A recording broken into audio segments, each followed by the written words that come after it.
हिंदी सुलभ भारती कक्षा 7वीं पहली इकाई पाठ क्रमांक 6 पृथ्वी से अग्नि तक। लेखक का नाम है डॉक्टर APJ अब्दुल कलाम। उनका जन्म 15 अक्टूबर 1931 तमिलनाडु में रामेश्वरम में हुआ। मृत्यु 27 जुलाई 2015। उनकी रचनाएं अग्नि की उड़ान, कुआं आसमान आदि। परिचय। डॉक्टर अब्दुल कलाम जी ने राष्ट्रपति पद को विभूषित किया। अनमोल योगदान के लिए आपको भारत रत्न सम्मान प्राप्त हुआ है। प्रस्तुत आत्मकथा अंश में लेखक ने अग्नि के प्रक्षेपण में आने वाली कठिनाइयों और वैज्ञानिकों के अथक परिश्रम को बताया है। पाठ परिचय में इस संस्मरण में यह भारत के भूतपूर्व राष्ट्रपति डॉक्टर APJ अब्दुल कलाम ने अग्नि के प्रक्षेपण के बारे में यह सब कुछ बता दिया है। इतना ही नहीं कि यह पृथ्वी उसे कहा जाता है कि पृथ्वी का निर्माण भारत में ही हुआ है और इसका प्रक्षेपण 25 फरवरी 1928 को किया गया। जमीन से जमीन पर मार करने वाले इस प्रक्षेपास्त्र की क्षमता 200-250 किलोमीटर है। तो अग्नि किसे कहा जाता है? अग्नि एक मिसाइल है, स्वदेशी तकनीक से भारत में विकसित की गई है। यह जमीन से जमीन पर मार करने वाली परमाणु सक्षम मिसाइल है। यह मिसाइल 700 किलोमीटर तक मार कर सकती है। तो स्वयं अध्ययन में यह सबसे पहले डॉक्टर APJ अब्दुल कलाम ने अग्नि तक यह जो परीक्षण करते हुए कहा है। देखो किताब में बालासोर में अंतरिक्ष परीक्षण का काम पूरा होने में अब कम से कम 1 साल की देर थी। हमने पृथ्वी के प्रक्षेपण के लिए श्री हरिकोटा अंतरिक्ष केंद्र में विशेष सुविधा स्थापित की है। इनमें से एक लॉन्च पैड, ब्लॉक हाउस, नियंत्रण उपकरण तथा चलित दूरमीत केंद्र शामिल थे। तो वही यह पृथ्वी के जो प्रक्षेपण है, वही प्रक्षेपण कहाँ शुरू किया है? उसी वक्त पर अंतरिक्ष यह केंद्र जो है और वही केंद्र जो था वही केंद्र श्रीहरिकोटा में था और वही श्रीहरिकोटा में उसी समय पर यह प्रक्षेपण हुआ था। और वही प्रक्षेपण में क्या क्या कौन कौन सी सामग्री कौन कौन सी चीज़ों की ज़रूरत थी वही जानकारी दी है। एक लॉन्च पैड, ब्लॉक हाउस, नियंत्रण उपकरण तथा दूरमिती केंद्र शामिल उसी समय पर इतनी सब कुछ चीज़ें आई हुई थी।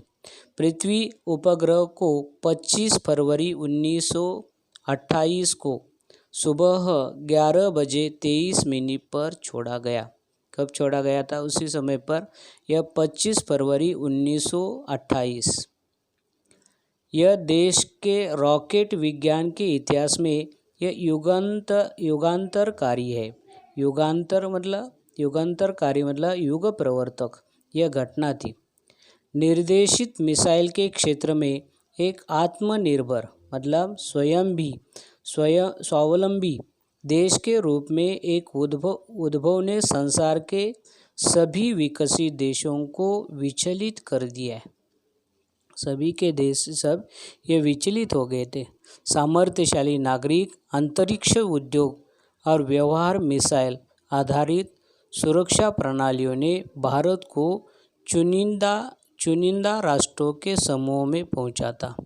यह चुनिंदा मतलब यह चुना हुआ भारत को समय पर वह मिसाइल के आधारित प्रणालियों में भारत को चुनिंदा राष्ट्र यह चुना हुआ था। सभी के सभी सामर्थ्यशाली यह उद्योग और सामर्थ्यशाली में यह भारत देश को उसी वक्त पर चुना गया था, वही उन्होंने कहा है। लेकिन क्या एक पृथ्वी एक पर्याप्त होगा? आवश्यक है। क्या 4-5 मिसाइल प्रणालियों को स्वदेशी विकास हमें पर्याप्त रूप में ताकतवर बन पाएगा? उसी समय अग्नि को एक टेक्नोलॉजी प्रदर्शन परियोजना के रूप में विकसित किया है। टेक्नोलॉजी के रूप में क्या किया है, अग्नि को विकसित किया गया है। यह अग्नि के बारे में कहा है। देश के भीतर उपलब्ध पर्याप्त समस्त संसाधन के दांव पर लगाकर यही एक उत्तर था। अग्नि टीम में कितने आदमी थे? 500 से अधिक वैज्ञानिक थे और इन विशाल प्रक्षेपणों में अनेक संगठनों का नेटवर्क बना गया था। अग्नि प्रक्षेपण यह का 20 अप्रैल 1989 में अग्नि का प्रक्षेपण जो है वही होने वाला था। कब होने वाला था? 20 अप्रैल 1989 को निर्धारित किया था, मतलब निश्चित किया गया था। यह एक अभूतपूर्व अभ्यास होने जा रहा था। अभूतपूर्व मतलब अनोखा। अंतरिक्ष प्रक्षेपण यान के विपरीत मिसाइल प्रक्षेपण में व्यापक स्तर पर सुरक्षा संबंधी खतरे शामिल थे। अंतरिक्ष प्रक्षेपण यान जो है अवकाश में छोड़ा जाता है, उसी वक्त इसके खिलाफ मिसाइल प्रक्षेपण है। यह उसी संबंधी जो मिसाइल प्रक्षेपण एक स्तर जो है यह बहुत खतरे में हो जाता है, वही उन्होंने कहा है। प्रक्षेपण की पूर्व तैयारी की सारी गतिविधियाँ, यह सारी गतिविधियाँ मतलब कृतियाँ तय की गई थी, निश्चित की गई थी। कार्यक्रम के अनुसार यह जो गतिविधियाँ अग्नि प्रक्षेपण जो है कार्यक्रम के अनुसार पूरी हो गई थी। जिस समय हम यह 14 सेकंड पर थे, कंप्यूटर ने संकेत दिया कि उपकरणों में से कोई ठीक समय काम नहीं कर रहा है। इस तरह सुधार ले गया। इस बीच निचली रेंज केंद्र ने होल्ड के लिए कहा है। निचली रेंज में उसी वक्त पर होल्ड कहा था। अगले कुछ सेकंडों में जगह जगह होल्ड की ज़रूरत पड़ गई। हमें प्रक्षेपण क्या करना पड़ा? स्थगित करना पड़ा, मतलब रोकना पड़ा था। यह प्रक्षेपण आगे नहीं चला गया, रुका। मैं अपनी टीम के सदस्यों से मिलने गया, जो सदमे मतलब जो दुख और शोक की हालत में थे, और ऐसे ही वह अपने सदस्यों से मिलने के लिए डॉक्टर APJ अब्दुल कलाम वहाँ पे वह चले गए थे। मैंने SLV-3 के अपने अनुभव को उनके साथ बांटा था। जो कुछ अनुभव आया हुआ था वही अनुभव के साथ जो सदस्य लोगों के साथ वो बातचीत किए थे और उसी समय पर बता दिया था। मेरा प्रक्षेपण यान तो गिरकर समुद्र में खो गया। अब्दुल कलाम ने कहा है कि उसी समय पर यह प्रक्षेपण यान उसी समय पर वह गिर गया और गिरकर कहाँ खो गया है? समुद्र में वह खो गया था, जो पता ही नहीं था। उसकी वापसी सफलता के साथ और खोए के वापस जो आया वो अच्छी तरह से यश वो वापस आया था, वो सफलता मतलब यश मिला हुआ था। आपकी मिसाइल अभी तक आपके सामने है। वास्तव में आपने कुछ भी ऐसा नहीं खोया है, मतलब इसके कारण कोई या चोट या नुकसान नहीं पहुंचा था, जिसे 1-2 हफ्तों के काम से सुधार न जा सके। इस विवरण ने उन्हें जड़ता की हालत से, विवरण मतलब वर्णन से, जो मूलता की हालत से झकझोर दिया है। यह झकझोरना मतलब झंझोड़ना जैसे निकाल लिया है, और सारी की सारी टीम उप प्रणालियों की जांच कर रही थी और ठीक करने के काम में फिर से जुट गए, मतलब तैयारी में लग गए थे सभी के सभी। अगले 10 दिन तक दिन रात चले विस्तृत विश्लेषण के बाद हमारे वैज्ञानिकों ने मिसाइल को 1 मई 1989, या पहला जो है 1 अप्रैल 1989 में था और दूसरा जो है 1 मई 1989 में प्रक्षेपण के लिए तैयार कर लिया है।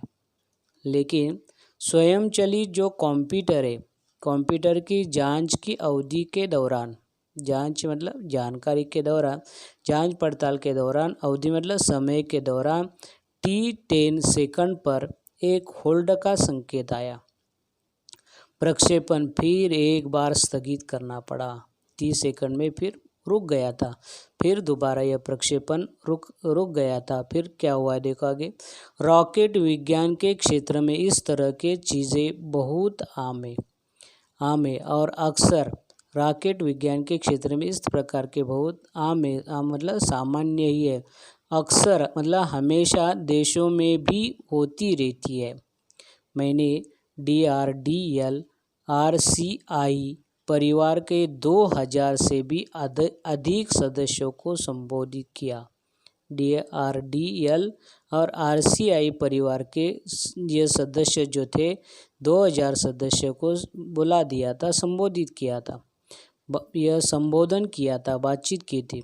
बहुत मुश्किल से ही कभी किसी प्रयोगशाला या R&D संस्थान को देश में पहली बार अग्नि जैसी प्रणाली विकसित करने का अवसर मिलता है। मुश्किल के साथ यह समय मिला हुआ है, अवसर मिला हुआ है। प्रयोगशाला के या R&D संस्थानों को पहली बार यह मौका मिला हुआ है। यह महान अवसर हमें दिया गया। स्वाभाविक रूप से बड़े अवसर अपने साथ बराबर की चुनौतियाँ मतलब पुकार लेकर आते ही है। हमें हिम्मत नहीं हारनी चाहिए। समस्या को हमें हराने का मौका नहीं देना चाहिए, आगे बढ़ना चाहिए, यही उन्होंने कहा है। देश को हमसे सफलता से कम कुछ भी पाने का अधिकार, पाने मतलब प्राप्त करने का अधिकार नहीं है। यह आइए सफलता को लक्ष्य बनाइए। सफलता मतलब यश की ओर हमें क्या करना है, लक्ष्य बनाना ही है। अपना संबोधन लगभग खत्म कर चुका था। मैंने लोगों के कहते हुए पाना मतलब प्राप्त किया। मैं आपसे वादा करता हूँ, महीने के ख़त्म होने के पहले अग्नि का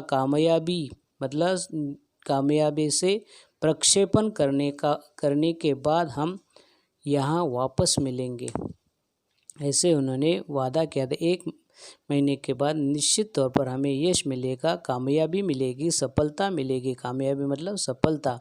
यह किसी आश्चर्य से कम नहीं था कि कैसे सैकड़ों कर्मचारियों ने लगातार काम करके प्रणाली की तैयारी की का काम स्वीकार्यता परीक्षणों के सहित केवल 10 दिन में पूरा कर डाला। पूरा का पूरा काम 10 दिनों में पूरा हो गया। और बाधाएं पैदा करने की बारी विपरीत मौसम की थी। फिर दोबारा बाधाएं आ गई। बाधा मतलब संकट आ गया। कौन सा है, मौसम का संकट आ गया। क्या हुआ है, एक चक्रवात का खतरा मंडरा रहा था। मंडराना मतलब भटकना। चक्रवात मतलब बवंडर उसे कहा जाता है। सभी कार्य केंद्र उपग्रह संचार के जरिए आपस में जुड़े हुए थे एक दूसरे के साथ। मौसम संबंधी आंकड़े रुक कर आने लगे और 10 मिनट के अंतराल में उनकी बाढ़ सी आ गई।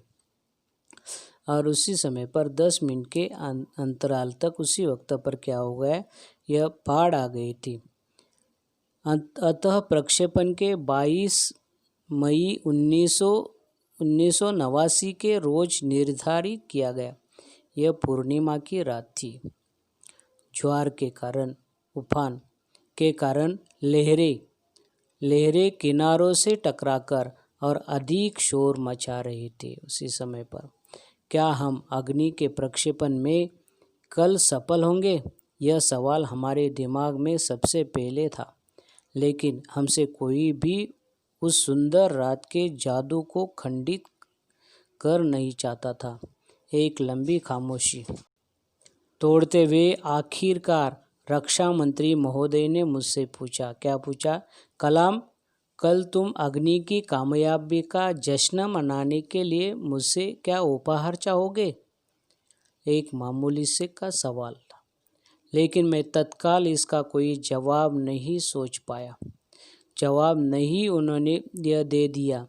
मैं क्या चाहता था, क्या था जो मेरे पास नहीं था। यह उसी समय पर अब्दुल कलाम ने कहा था रक्षा मंत्री से, मैं यह क्या चाहता था, वह क्या था, इसके बारे में मैं बता नहीं सकता। कौन सी चीज़ मुझे और खुशी दे सकती थी। और तब मुझे जवाब मिल गया। हमें RCI में लगने के लिए 1 लाख पौधों की ज़रूरत है। मैंने कहा। अगले दिन सुबह 7:10 पर अग्नि मिसाइल प्रज्वलित हो उठी। यह एक परिपूर्ण प्रक्षेपण था। सभी उड़ान मानक पूरे हुए। यह एक दुस्वप्न भरी नींद के बाद खूबसूरत सुबह जगाने जैसा हो गया। यह दुख के बाद फिर दोबारा यह सुख आ गया। उसी प्रकार का दिन आ गया। हम अनेक कार्य केंद्रों पर 5 साल की कड़ी मेहनत के बाद लॉन्च पैड में आए थे। पिछले 5 हफ्तों में गड़बड़ियों की एक श्रृंखला कड़ी की अग्नि परीक्षा से गुजरते रहते थे, लेकिन अतः हमने यह करके दिखा दिया। यह मेरे जीवन का महानतम क्षणों में से एक क्षण था। सिर्फ 600 सेकंड की भव्य उड़ान ने हमारी सारी थकान को एक पल में धो डाला। सभी के सभी लोगों की थकान मिट गई। सालों की मेहनत का क्या शानदार नतीजा निकला। क्षणों की मेहनत करने के साथ यह परिणाम कैसा निकला। उसी प्रकार ये अग्नि का जो प्रक्षेपण में सफलता मिली, उसी प्रकार डॉक्टर APJ अब्दुल कलाम ने उसी वक्त पर पृथ्वी से अग्नि तक या अग्नि प्रक्षेपण में जो समस्या आ गई, बाधा आ गया, और बाधा आने के बाद उसी वक्त पर यह डरना नहीं चाहिए, यही जानकारी, यही पाठ में से सभी छात्रों को देने का प्रयास किया गया। शब्द वाटिका। नए शब्द। युगांतरकारी युग प्रवर्तक। आत्मनिर्भर स्वावलंबी। चुनिंदा चुना हुआ। अभूतपूर्व अनोखा। गतिविधियाँ कृतियाँ। सदमा दुखद घटना का आघात। झकझोरना झंझोड़ना। चक्रवात बवंडर। अंतराल बीच का समय। और नतीजा परिणाम। मुहावरा। दाव पर लगना, कुछ पाने के लिए बदले में कुछ लगाना। उसी प्रकार ये शब्द वाटिका है। और इस प्रकार यह पृथ्वी से अग्नि तक डॉक्टर APJ अब्दुल कलाम का पाठ यहाँ पे ख़त्म हुआ है। धन्यवाद।